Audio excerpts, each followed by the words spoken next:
Assalamualaikum warahmatullahi wabarakatuh.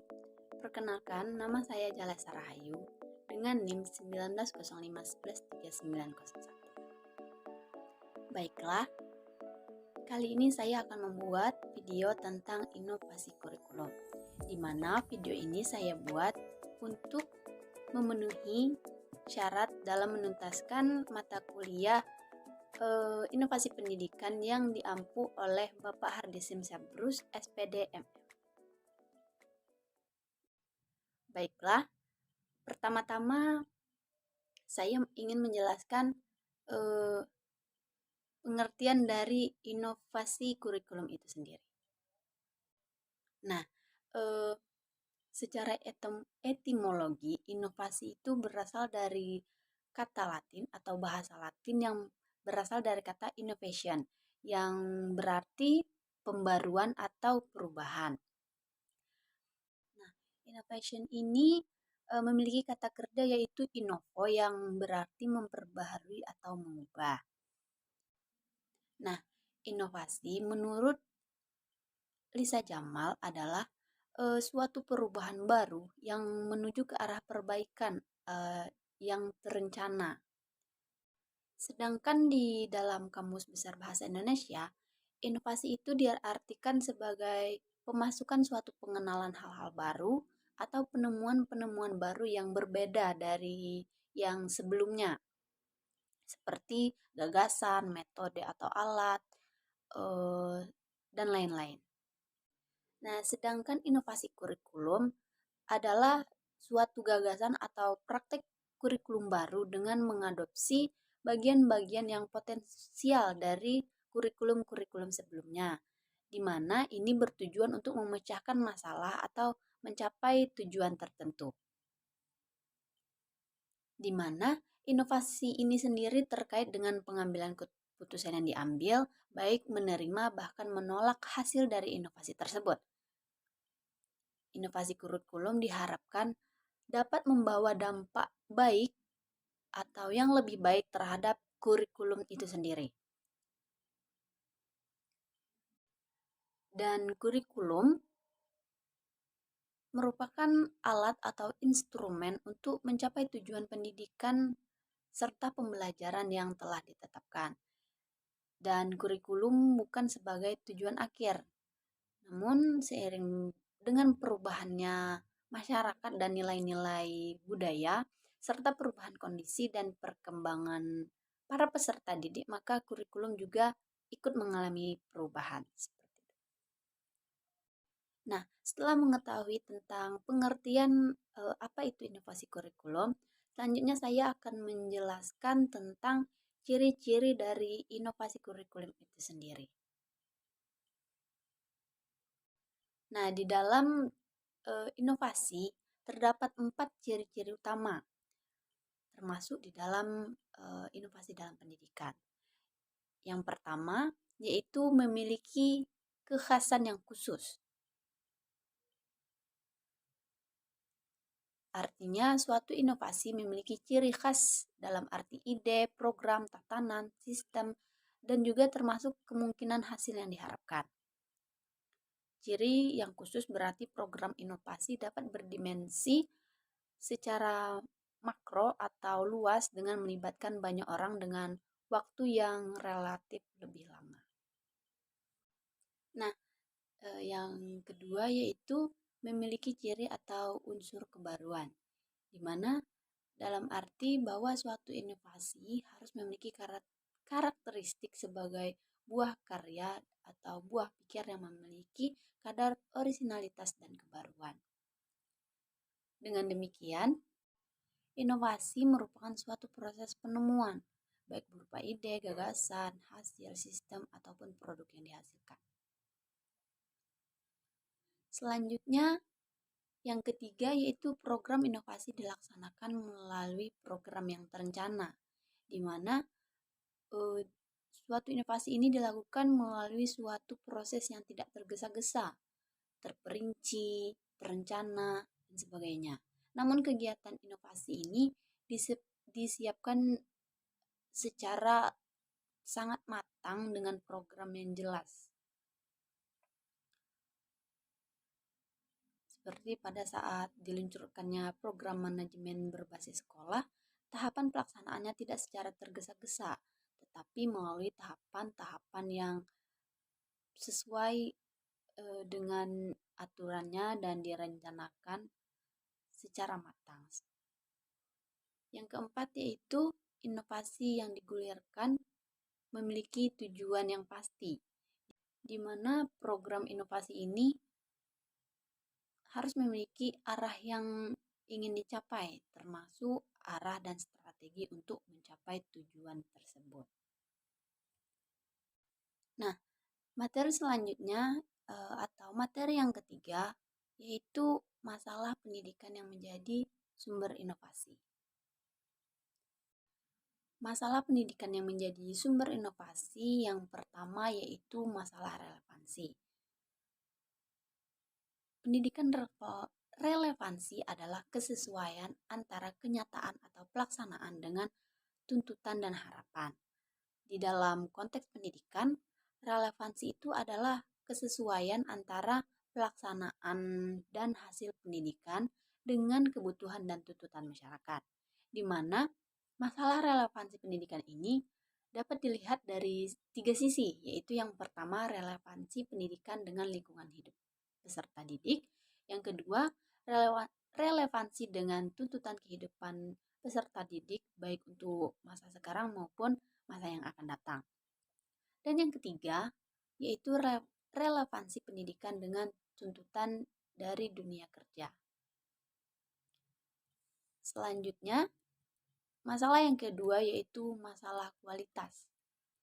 Seperti yang kita ketahui bahwa kualitas pendidikan yang rendah dianggap sebagai suatu masalah yang dihadapi di dunia pendidikan kita saat ini. Jadi rendahnya kualitas pendidikan ini dapat dilihat dari 2 sisi, yaitu sisi yang pertama yaitu dari segi proses. Dari segi proses ini maksudnya adalah adanya anggapan bahwa selama ini proses pendidikan yang dibangun oleh guru dianggap cenderung terbatas pada penguasaan materi pelajaran atau bertumpu pada pengembangan aspek kognitif tingkat rendah yang tidak mampu mengembangkan kreativitas berpikir. Proses pendidikan atau proses belajar mengajar dianggap cenderung menempatkan siswa sebagai objek yang harus diisi dengan berbagai informasi dan bahan-bahan hafalan, di mana seperti yang kita ketahui di Indonesia saat ini, peserta didik itu diberikan pelajaran yang sangat banyak, materi yang sangat banyak, seperti beberapa materi, beberapa mata pelajaran, tetapi siswa tersebut tidak diberi dorongan untuk mendalami salah satu materi saja, tetapi harus semuanya. Sedangkan di beberapa negara yang lain ada yang memiliki kebijakan dengan peserta didik itu harus mendalami atau boleh mendalami satu bidang saja. Seperti minatnya di mana, ia akan mendalami di situ, seperti itu. Nah, selanjutnya dari sisi yang kedua yaitu sisi hasil. Dari segi hasil, di mana rendahnya kualitas pendidikan dapat dilihat dari tidak meratanya setiap sekolah dalam mencapai rata-rata nilai ujian nasional atau UN. Ada sekolah yang mendapat nilai rata-rata tinggi, namun di sisi lain juga terdapat banyak sekolah yang mencapai nilai UN-nya itu di bawah standar. Banyaknya siswa yang mendapat nilai akhir atau nilai ujian nasional di bawah rata-rata atau KKM membuat pengelola sekolah atau guru-guru dan kepala sekolah berlaku tidak jujur ketika nilai rata-rata para peserta didik tidak mencapai standar, di mana guru-guru membuat laporan atas dasar kebohongan agar hal ini bertujuan agar sekolah tidak mendapat masalah atau tidak malu. Nah, yang ketiga atau masalah yang ketiga adalah masalah efektivitas dan efisiensi. Efektivitas berhubungan dengan tingkat keberhasilan pelaksanaan pembelajaran yang didesain oleh guru untuk mencapai tujuan pembelajaran, baik tujuan dalam skala sempit maupun tujuan dalam skala yang lebih luas.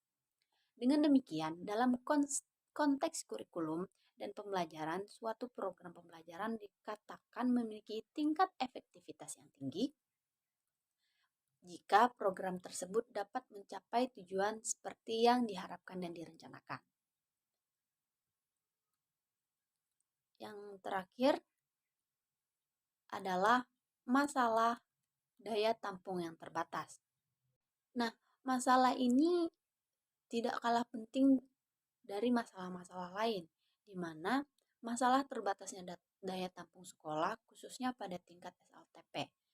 Masalah ini muncul setelah keberhasilan penyelenggaraan SD Impres yang mengakibatkan meledaknya lulusan sekolah dasar sehingga menuntut pemerintah untuk menyediakan fasilitas agar dapat menampung para lulusan SD yang hendak melanjutkan ke SLTP atau SMP. Keberhasilan program Impres ini otomatis akan membawa permasalahan baru, yaitu banyaknya minat lulusan SD yang hendak melanjutkan ke SLTP atau SMP, padahal kondisi geografis, sosial, ekonomi mereka kurang mendukung. Misalnya karena tempat tinggal mereka jauh, berada di pedalaman atau pulau-pulau terpencil, atau kemampuan sosial ekonomi mereka yang rendah. Nah, selanjutnya saya akan menjelaskan tentang faktor penghambat dari inovasi pendidikan. Di dalam faktor penghambat inovasi pendidikan itu ada 6 faktor penghambat, di mana yang pertama yaitu perkiraan yang tidak tepat terhadap inovasi. Kurang tepatnya perencanaan proses inovasi merupakan faktor yang paling penting dan kompleks sebagai hambatan pelaksanaan program inovasi. Hambatan yang disebabkan karena kurang tepatnya perencanaan atau estimasi dalam inovasi, yaitu tidak tepatnya pertimbangan tentang implementasi inovasi, kurang adanya hubungan antara anggota tim pelaksanaan inovasi, dan kurang adanya kesamaan pendapat tentang tujuan yang akan dicapai atau kurang adanya kerjasama yang baik antar tim. Faktor penghambat yang kedua yaitu konflik dan motivasi yang kurang sehat, di mana hambatan ini muncul karena adanya masalah-masalah pribadi seperti pertentangan antara anggota tim pelaksana. Yang kedua yaitu kurang motivasi untuk bekerja dan berbagai macam sikap pribadi yang dapat mengganggu kelancaran proses inovasi ini. Masalah konflik dan motivasi ini adalah adanya pertentangan antara anggota tim, antara beberapa anggota, kurang adanya rasa saling pengertian dan saling merasa iri antar satu dengan yang lainnya. Dan orang yang memiliki peranan penting dalam proyek justru tidak menunjukkan semangat dalam ketekunan dalam bekerja. Sehingga untuk mengatasi konflik yang kedua ini, konflik dan motivasi yang kurang sehat ini, yaitu ketika membentuk suatu tim dalam pembuat inovasi pendidikan, maka para anggota tim yang dipilih harus memiliki atau melewati tes seperti semangat kerja, ketekunan kerja, lalu rasa semangat bersama, lalu rasa bekerja dalam tim yang tinggi, dan lain-lain. Sehingga untuk mengatasi konflik yang kedua ini, konflik dan motivasi yang kurang sehat ini, yaitu ketika membentuk suatu tim dalam pembuat inovasi pendidikan, maka para anggota tim yang dipilih harus memiliki atau melewati tes seperti semangat kerja, ketekunan kerja, eh, lalu rasa eh, semangat bersama. Lalu faktor penghambat yang ketiga yaitu lemahnya berbagai faktor penunjang sehingga mengakibatkan tidak berkembangnya inovasi yang dihasilkan. Hal-hal ini berkaitan dengan macetnya inovasi seperti sangat rendahnya penghasilan per kapita, kurang adanya pertukaran dengan orang asing, tidak mengetahui adanya sumber daya alam, jarak yang terlalu jauh, iklim yang tidak menunjang, kurangnya sarana komunikasi, kurangnya perhatian dari pemerintah, serta sistem pendidikan yang tidak sesuai dengan kebutuhan. Nah, faktor penghambat yang keempat yaitu keuangan yang tidak terpenuhi, di mana faktor finansial adalah tidak memadainya bantuan finansial dari daerah. Tidak memadainya bantuan finansial dari luar daerah, kondisi ekonomi daerah secara keseluruhan, prioritas ekonomi secara nasional lebih banyak pada bidang lain daripada bidang pendidikan, serta adanya penundaan dalam penyampaian dana atau pemberian dana sehingga terjadi inflasi. Faktor penghambat yang kelima yaitu penolakan dari sekelompok tertentu atas hasil inovasi, di mana faktor kelima ini berbeda dengan faktor yang lain dan memang merupakan penolakan dari kelompok inovasi tertentu atau kelompok tertentu. Penolakan inovasi ini berbeda dengan keberatan inovasi karena kurangnya dana atau masalah personalia dan sebagainya. Jadi penolakan ini cenderung muncul dari kelompok penentu. Kelompok penentu ini atau kelompok elit memiliki wewenang dalam masyarakat tradisional dalam menentang inovasi atau perubahan atau perluasan suasana pendidikan, di mana hal ini terjadi karena terdapat pertentangan ideologi mengenai inovasi dan proyek inovasi ini dilaksanakan sangat lambat atau peraturan kolonial meninggalkan sikap masyarakat yang penuh kecurigaan terhadap sesuatu yang asing atau sesuatu yang baru. Dan keberadaan atau keberatan terhadap inovasi ini sering terjadi karena adanya kepentingan dari kelompok-kelompok tertentu. Dan faktor penghambat yang terakhir adalah kurang adanya hubungan sosial serta publikasi. Faktor ini juga paling lemah pengaruhnya terhadap hambatan dari inovasi, di mana faktor ini memiliki dua hal yaitu hubungan antar tim dan hubungan dengan orang dari luar tim. Item yang termasuk dalam kelompok adalah ada masalah dalam hubungan antar anggota tim yang satu dengan yang lainnya, seperti ketidakharmonisan kelompok atau tim, atau terjadi hubungan yang kurang baik antar anggota tim. Dan kurang adanya suasana yang memungkinkan terjadi pertukaran pikiran yang terbuka atau tidak ingin menerima pendapat orang lain dan hanya ingin pendapatnya saja yang diterima, seperti itu. Nah, yang terakhir yaitu beberapa pengembangan inovasi kurikulum yang terjadi di Indonesia. Yang pertama yaitu kurikulum berbasis kompetensi, di mana kurikulum ini dikembangkan untuk memberikan keahlian dan keterampilan yang sesuai dengan standar kompetensi yang diperlukan untuk meningkatkan daya saing dan daya jual untuk menciptakan kehidupan yang berharkat dan bermartabat di tengah-tengah perubahan persaingan dan kerumitan kehidupan sosial, ekonomi, serta politik dan budaya. Selanjutnya yaitu kurikulum berbasis masyarakat, di mana kurikulum ini bahan serta objek kajian kebijakan dan ketetapan yang dilakukan di daerah disesuaikan dengan kondisi lingkungan alam, sosial, ekonomi, serta budaya, dan disesuaikan dengan kebutuhan pembangunan daerah yang dipelajari oleh siswa di daerah tersebut. Jadi, kurikulum ini disesuaikan dengan keadaan daerah yang inovasinya, pendidikannya diinovasikan, menyesuaikan dengan keadaan daerahnya.